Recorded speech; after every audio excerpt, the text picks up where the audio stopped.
नमः शिवाय साथियों। शिवयोग आईएएस में आपका स्वागत है।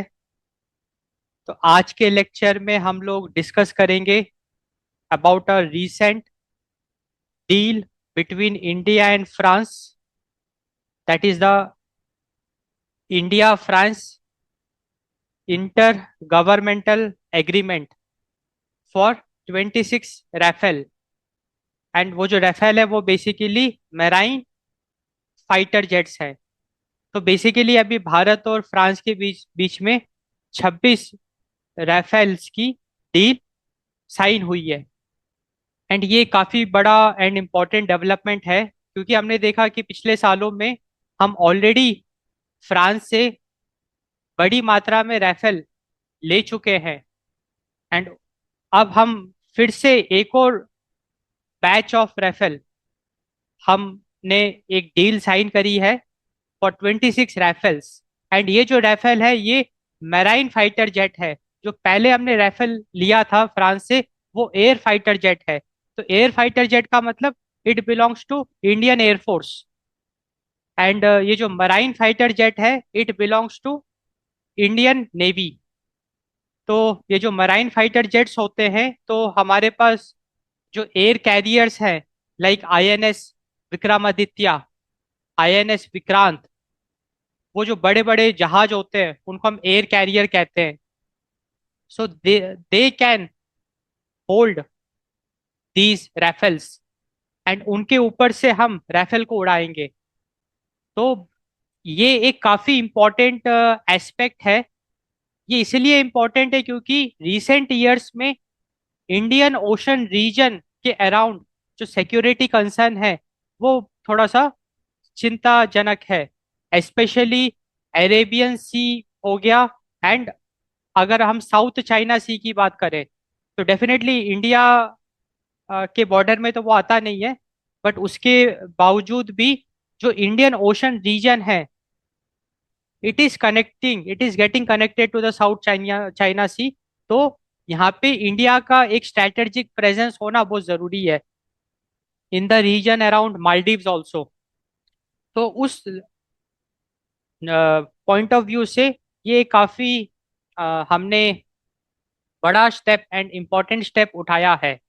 तो आज के लेक्चर में हम इसको काफी अच्छे से डिस्कस करेंगे, डिटेल में डिस्कस करेंगे from a UPSC point of view, so that आपको काफी अच्छी अच्छी बातें पता चले, फैक्ट्स पता चले, उसको आप अपने आंसर राइटिंग में भी यूज कर सके एंड आपका जनरल अवेयरनेस भी बढ़े। तो चलिए शुरू करते हैं आज का lecture. So India France inter governmental agreement for 26 Rafale marine fighter jets. तो ये जो डील हुई है भारत और फ्रांस के बीच में, this deal includes 22 single seater operational jets. क्योंकि 26 राफेल है तो 26 में से 22 जो हैं वो सिंगल सीटर ऑपरेशनल जेट्स है, जो कि एयर कैरियर मतलब जो बड़े बड़े जहाज हैं वहां से ये फ्लाई कर सकती है, टेक ऑफ कर सकती है। एंड इसके साथ साथ चार जो है ट्विन सीटर जेट्स हैं, राफेल है, and they are use for training purposes. उनको हम लोग मतलब कि मिलिट्री ऑपरेशंस में यूज नहीं करेंगे, रादर हम ट्रेनिंग पर्पस के लिए यूज करेंगे। तो 26 राफेल हमारे पास, हमने डील साइन करी है 26 राफेल के लिए मराइन फाइटर जेट्स। 22 जो राफेल होंगी they will be fully they can be fully utilise for the war, in the war. मतलब एयर कैरियर जो है, जो हमारा वो है ना, बड़ी बड़े जहाज है, INS Vikrant, Vikramaditya, they can hold these 22 rifles. And वहां से हम इन राइफल को फ्लाई करा सकते हैं। और जो चार हमारे पास राइफल है they are use for training purposes. ये जो डील हमने साइन करी है ये काफी बड़ी डील है। इट इज 64,000 करोड़, ये 64,000 करोड़ की डील है। तो ये काफी बड़ा अमाउंट है। तो जब नेशनल सिक्योरिटी की बात आती है तो फिर हमको डिफेंस बजट, हमको डिफेंस में स्पेंड करना पड़ता है, क्योंकि अभी भारत के सामने 2.5 फ्रंट सिचुएशन अराइज हो गई है। एक तरफ तो पाकिस्तान है एलओसी में, एक तरफ चाइना है एलएसी में, एंड अब बांग्लादेश का भी हमको थोड़ा सा कंसर्न देखने को मिल रहा है। जिस तरीके से रिसेंटली हमने देखा कि जो हिंदूज इन बांग्लादेश, बांग्लादेश में जो हिंदूज थे उनके ऊपर जो मतलब अत्याचार वगैरह करा गया, तो वहां से हमको ये भी समझ में आ रहा है कि बांग्लादेश भी आने वाले सालों में एक चैलेंज हमको दिख रहा है। तो 2.5 फ्रंट सिचुएशन में हमको डिफेंस को मजबूत करना बहुत जरूरी है, क्योंकि जो वर्ल्ड ऑर्डर है, कोरोना के बाद से वर्ल्ड ऑर्डर काफी कुछ बदल गया। सबसे पहले तो रशिया यूक्रेन का वॉर, उसके बाद इजराइल गाजा, इजराइल हमास, ये जो भी कॉन्फ्लिक्ट चल रहा है। तो वी नेवर नो कि कब वर्ल्ड वॉर 3 का वो रूप ले ले। तो डेफिनेटली हमको प्रिपेयर्ड रहना है। एंड उस नजरिए से ये एक इम्पॉर्टेंट डील है, एंड ये एक लॉन्ग टर्म डील है, क्योंकि इसकी जो भी डिलीवरी होगी, ये जो भी हमको 26 राइफल मिलेंगे, ये मिड 2028 से 2030 के बीच में मिलेंगे। तो कम से कम 4 से 5 साल का भी इसमें टाइम लगेगा। तो it's a long term deal. तो यहाँ से अपने को ये पता चलता है कि जो हमारी सरकार है वो आगे का सोच के चल रही है। एंड वो जरूरी भी है, क्योंकि आने वाले सालों में वी नेवर नो कि ये जो भी वॉर, अभी जो ये कॉन्फ्लिक्ट है, अभी ये रशिया यूक्रेन का जो कॉन्फ्लिक्ट है, इसराइल हमास का कॉन्फ्लिक्ट है, ये क्या रूप ले ले। क्या पता आगे चल के वर्ल्ड वॉर 3 अगर हो जाए, तो we should be well prepared. तो ये एक लॉन्ग टर्म डील है, जहाँ पे कि ये जो 26 मराइन फाइटर जेट राफेल हमको 2028 से 30 के बीच में मिलेंगे। एंड ये जो एग्रीमेंट हुआ है इंडिया एंड फ्रांस के बीच में, it includes comprehensive support elements. मतलब ये जो एग्रीमेंट है, ये सिर्फ फाइटर जेट का ही नहीं है। इस फाइटर जेट के साथ साथ हम और भी सर्विसेज हमको मिलेगी, लाइक ट्रेनिंग। जो फ्रांस है, जो कंपनी है, फ्रेंच कंपनी, वो हमको ट्रेनिंग भी प्रोवाइड कराएगी to operate and to manage this marine fighter jet. Simulators, हमको सिमुलेटर्स भी प्रोवाइड कराए जाएंगे। तो सिमुलेटर एक तरीके से वर्चुअल एयरक्राफ्ट एनवायरनमेंट होगा, जहाँ पे कि हम सीख सकते हैं, हम उसको चला सकते हैं, तो ऐसा लगेगा कि जैसे कि हम रियल में चला रहे हैं। तो सिमुलेटर्स, हमको वेपन्स भी मिलेंगे, क्योंकि भाई हम राफेल क्यों यूज करेंगे, हम वॉर में यूज करेंगे। तो उसके साथ जो भी करस्पॉन्डिंग वेपन्स होंगे वो भी हमको मिलेंगे इस डील के अंतर्गत। हमको परफॉर्मेंस बेस्ड लॉजिस्टिक्स भी मिलेगा, हमको काफी सारा डेटा एनालिटिक्स मिलेगा, और कुछ अच्छे हमको की पॉइंट्स मिलेंगे which we should take care. And ये सारा जो हमको पूरा एक पैकेज मिलेगा इस एग्रीमेंट के तहत, it will ensure operational readiness. क्योंकि एक बार जब राफेल हमारे पास आ गया, तो हम फिर फर्दर इंतजार नहीं कर सकते हैं। हम चाहेंगे कि उसको फटाफट हम अपने इंडियन नेवी में इंटीग्रेट करके उसको यूज करना चालू करें। तो इतने 5 सालों में हमको, हम ये सारी चीजें यूज करके हम हमारे पायलट्स को पहले तो अच्छे से ट्रेन करेंगे, एंड हम वेपन्स को बढ़िया सा तैयार करके we will be well prepared. Once we get the Rafale marine fighter jet Rafale, we are well prepared. So that is the idea. The intergovernmental agreement between the India and the France, it depends the India-France strategic partnership. क्योंकि देखो, आपने देखा कि जब भी जब से Modi government आई है, या उससे पहले भी, इंडिया और फ्रांस का जो रिलेशन है इन टर्म्स ऑफ डिफेंस काफी अच्छा है। अभी हाल ही में कुछ सालों पहले हमने राफेल, जो कि एयर फाइटर जेट थे, उसको प्रोक्यूर किया फ्रॉम द फ्रांस। हमने काफी बड़ी अमाउंट उसके लिए दी, और आज हमारे इंडियन एयरफोर्स के पास राफेल मौजूद है। अब कभी भी अगर वॉर लाइक सिचुएशन होगा, तो हम आराम से राफेल का यूज कर सकते हैं। एंड ये जो अभी हमने नया एक एग्रीमेंट साइन किया है फ्रांस के साथ for the marine fighter jet Rafale, ये डेफिनेटली इंडिया और फ्रांस के रिलेशनशिप को और स्ट्रांग बनाएगा। And it will also align with defence self reliance, ये एक बहुत इंपॉर्टेंट एस्पेक्ट है।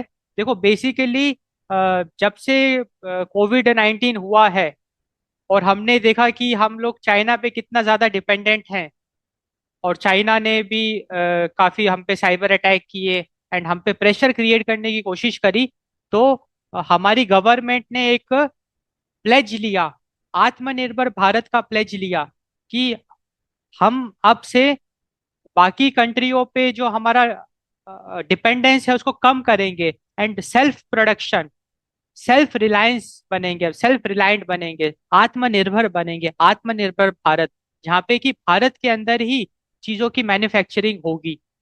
तो डेफिनेटली यहाँ पे हम लोग फ्रांस से ये रफाल ले रहे हैं, तो हम फ्रांस पे डिपेंडेंट तो हैं, बट हमारा गोल ये है कि बस हमारी डिपेंडेंसी परचेज करने तक रहनी चाहिए।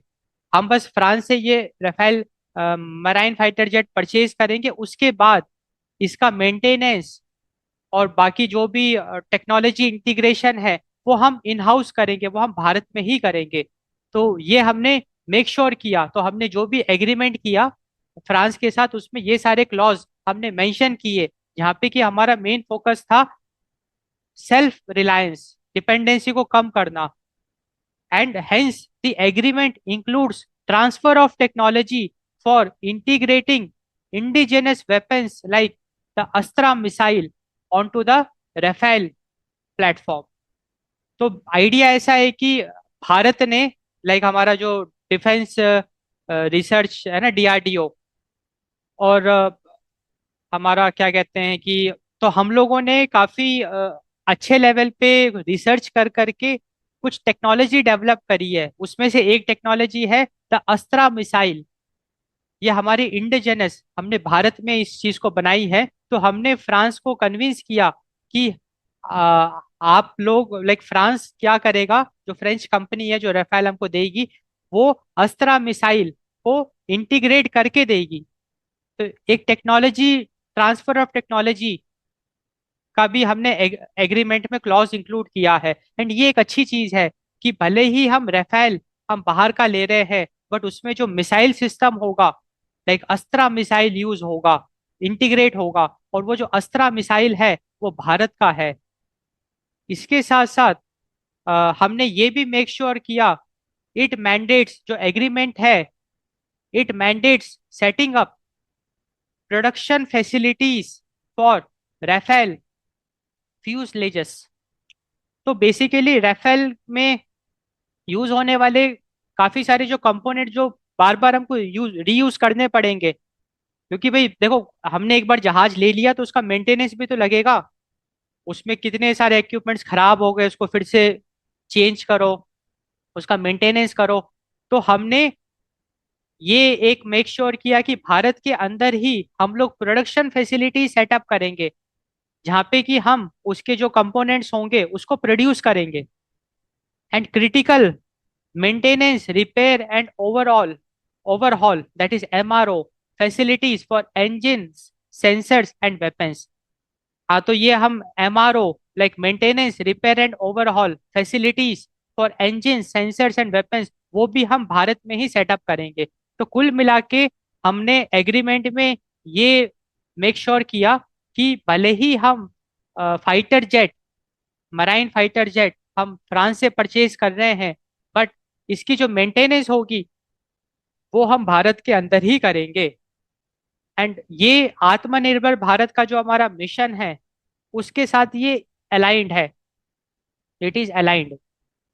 तो ये सारा हम production facility and maintenance facility ये सब हम विद इन इंडिया हम इसको सेटअप करेंगे। एंड इससे हम बेसिकली मेक इन इंडिया का जो ऑब्जेक्टिव है उसको प्रमोट करेंगे, क्योंकि भाई सारा ये रॉ मटेरियल आपका भारत में प्रोड्यूस होगा, सारा सर्विस लाइक मेंटेनेंस, रिपेयर सब भारत के अंदर होगा। तो मेक इन इंडिया का जो हमारा ऑब्जेक्टिव होगा उसको हम प्रमोट करेंगे। तो हम लोग आत्मनिर्भर भारत को प्रमोट करेंगे, we will promote self reliance, and it will definitely reduce the long term dependency. And वो बहुत जरूरी भी है, क्योंकि अगर हम 64,000 करोड़ की डील कर रहे हैं, तो कल को मान के चलिए कि 26 राफेल आपने खरीदे, कुछ राफेल खराब हो गए, खराब मतलब उसमें कोई टेक्निकल इशू आ गया, तो हम फ्रांस का कब तक इंतजार करेंगे? कल को युद्ध हो गया, कुछ ऐसी परिस्थिति आ गई कि फ्रांस ने हमारे साथ दोस्ती तोड़ दी, भाई डिप्लोमेसी में कुछ भी हो सकता है। कल को अगर इंडिया यूरोप आमने सामने खड़े हो गए, तो फिर हमारा तो जो 64,000 करोड़ का बट्टा बैठ जाएगा, क्योंकि फिर तो वो राफेल किसी काम के ही नहीं होंगे ना विदाउट प्रॉपर सपोर्ट। तो डेफिनेटली हमको डिपेंडेंसी तो रखनी ही नहीं है। पर कोरोना ने हमको यही सिखाया है कि डिपेंडेंसी को जितना कम से कम कर सके उतना भारत के लिए अच्छा है। तो ये जो हम कदम उठा रहे हैं, it will definitely reduce the long term dependency, and it's a very interesting and a important move from the government of India. And इससे हम लोग technical expertise in house Bharat में टेक्निकल एक्सपर्टीज बिल्ड करेंगे। और वो जो टेक्निकल एक्सपर्टीज हम build करेंगे, it will help us in creating new new weapons. हम नए नए वेपन्स बना पाएंगे, हम नई नई technology in the defence field हम बना पाएंगे उस एक्सपर्टीज का यूज करके। एंड डेफिनेटली जब मेक इन इंडिया होगा, भारत के अंदर ही प्रोडक्शन होगा, मेंटेनेंस रिपेयर का काम होगा, तो रोजगार भी बढ़ेगा। It will generate lots and lots of employment. तो यहाँ पे एम्प्लॉयमेंट जनरेशन होगा। एंड जो एमएसएमई है, medium and small, like micro and medium scale enterprises, micro medium and small scale enterprises, MSME, ये जो एमएसएमई है आपके, इनको भी काफी बूस्ट मिलेगा। इनको बूस्ट कैसे मिलेगा? क्योंकि भाई हम जब प्रोडक्शन करेंगे तो प्रोडक्शन में भी मशीनरी की जरूरत पड़ेगी, एक्सपर्टीज की जरूरत पड़ेगी, वो सब हमको एमएसएमई तो प्रोवाइड कराएगा। तो एक तरीके से सबके लिए विन विन सिचुएशन है। एक तरफ हम रोजगार बढ़ाएंगे, एक तरफ हम एमएसएमई को बूस्ट देंगे, एक तरफ हम टेक्निकल एक्सपर्टीज बढ़ाएंगे, एक तरफ हम लॉन्ग टर्म डिपेंडेंसी को रिड्यूस करेंगे, और एक तरफ हम मेक इन इंडिया के ऑब्जेक्टिव को आगे लेके जाएंगे। और सबसे इम्पोर्टेंट, हम नेशनल सिक्योरिटी को एक नए आयाम पे लेके जाएंगे। बिकॉज ये जो हमारे 26 मराइन फाइटर जेट होंगे, ये हमारे नेवी को बहुत ज्यादा स्ट्रॉन्ग कर देंगे, इंडियन नेवी को बहुत ज्यादा स्ट्रॉन्ग कर देंगे। आप इमेजिन करो कि आईएनएस विक्रांत और आईएनएस विक्रमादित्य को अगर हम स्ट्रेटेजिक लोकेशन में प्लेस कर दे इंडियन ओशन में, और उनके ऊपर हम राफेल को फ्लाई कराएं, और वो राफेल पूरा इंडियन ओशन रीजन को कवर कर लेगा, तो जो भी दुश्मन होंगे आराम से हम उनको न्यूट्रलाइज कर पाएंगे। तो it's a very good strategy, and काफी एक अच्छा हमको संकेत दिख भी रहा है। लाइक फ्यूचर की अगर हम बात करें, तो अगर वर्ल्ड वॉर 3 अगर होता भी है, तो इंडियन नेवी इतनी पावरफुल होगी कि अगर सी रूट से कोई अटैक अगर हमको करना चाहेगा, तो it will be next to impossible, because 26 Rafale will is more than enough. So that's the idea, and it will generate employment, वो भी हमने देखा।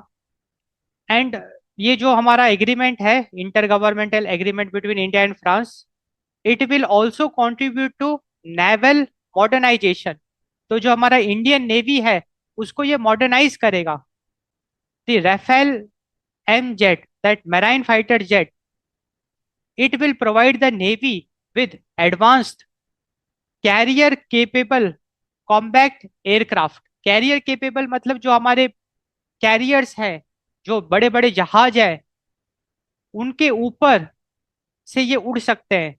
Like the carriers can carry this fighter jets, and hence these Rafale marine fighter jets, they are advanced, they are carrier capable combat aircraft। like जब भी हमको attack करना है, तो एक तो होता है डिफेंस, एक होता है अटैक, तो ये अटैक में काम आते हैं। हम अटैक कर सकते हैं इसका यूज करके। And it is essential for replacing older fleet elements. तो डेफिनेटली जब 26 राफेल हमारे पास आ जाएंगे, तो जो पुरानी टेक्नोलॉजी को हम बहुत इजीली रिप्लेस कर देंगे। जो पुराने जो हम एयरक्राफ्ट यूज करते थे ऑन टॉप ऑफ कैरियर्स, उस सबको हम रिप्लेस कर पाएंगे, fully operationalizing its aircraft carriers. It enhances the Indian Navy's power projection capabilities particularly for its aircraft carriers, that is the INS Vikrant and INS Vikramaditya. तो जैसे हमने discuss किया कि INS विक्रांत और INS विक्रमादित्य जो कि एक बहुत ही लाइक हैवी आपके कैरियर्स हैं, बड़े बड़े जहाज हैं, जिसमें कि एक तो हमने रशिया से लिया है और एक हमने खुद बनाया है। लाइक INS विक्रांत हमने खुद बनाया है इंडिजिनस। तो डेफिनेटली उसकी पावर भी एनहेंस हो जाएगी। It will strengthen India's maritime posture in the strategically vital Indian Ocean region, and definitely Indian Ocean region हमारे लिए बहुत ही ज्यादा इंपॉर्टेंट है। एंड हम इंडियन ओशन रीजन को बहुत ज्यादा स्ट्रॉन्ग कर पाएंगे with empowering this our navy, Indian navy. अच्छा, इसका एक और बहुत इंपॉर्टेंट वजह है। अभी हम देखते हैं कि जो सोमालिया में पायरेट्स होते हैं, वो जैसे जब भारत ट्रेड करता है, तो भारत जब यूरोप के साथ या मिडल ईस्ट के साथ जब ट्रेड करता है, तो ज्यादातर वो ट्रेड सी रूट लेवल पे होता है। अब जो भारत के कंसाइनमेंट्स होते हैं, जो बड़ी बड़ी जहाजें होती है, कमर्शियल जो जहाजें होती है, जो ट्रेड से रिलेटेड सामान को कंटेन करती है, अब ये जो पायरेट्स होते हैं उसको लूट लेते हैं। तो वहां पे जब हमारा नेवी स्ट्रांग होगा तो बहुत हम आसानी से इन पायरेट्स को न्यूट्रलाइज कर पाएंगे। या अभी हमने देखा कि रिसेंटली हमास ने भी वो क्या कहते हैं, रेड सी वाला जो भी पैसेज है उसको ब्लॉक कर दिया था। वहां पे जितने भी जहाज जा रहे थे सबको उसने ब्लॉक कर दिया था। तो अब अगर ऐसी घटनाएं घटती है, तो जब हमारी नेवी इतनी स्ट्रांग होगी, जब अपने पास 26 रफेल आ जाएंगे, तो हम विद इन आवर्स हम हमास के सारे जो भी उन्होंने वो मतलब ऑब्स्टेकल्स क्रिएट कर रहे हैं, सबको हम क्लियर कर पाएंगे। And hence it is very important. तो साथियों, हम लोगों ने काफ़ी अच्छे से डिस्कस किया जो इंडिया और फ्रांस के बीच में इंटर गवर्नमेंटल एग्रीमेंट हुआ for the 26 Rafale, that is the marine fighter jets. हमने काफी अच्छे से ये डील को डिस्कस किया, एंड हमको इम्पोर्टेंस भी समझ में आया कि ये डील क्यों इतनी इंपॉर्टेंट है। और हमको एक, अगर हम आने वाले 5 साल की बात करें, और आप इमेजिन करो कि आने वाले 5 साल में जब हमारे पास, हमारे नेवी, इंडियन नेवी के पास ये 26 राफेल आ जाएंगे, then definitely we will be very confident. हमको एक प्राउड फील होगा कि स्ट्रैटेजिकली हम एक काफी अच्छे पोजीशन में होंगे। तो आने वाले सालों में अगर वर्ल्ड वॉर 3 होता भी है, तो भी we will be well prepared. तो अगर आपको ये वीडियो पसंद आया, तो subscribe to this YouTube channel, and thanks for watching, thanks for your time.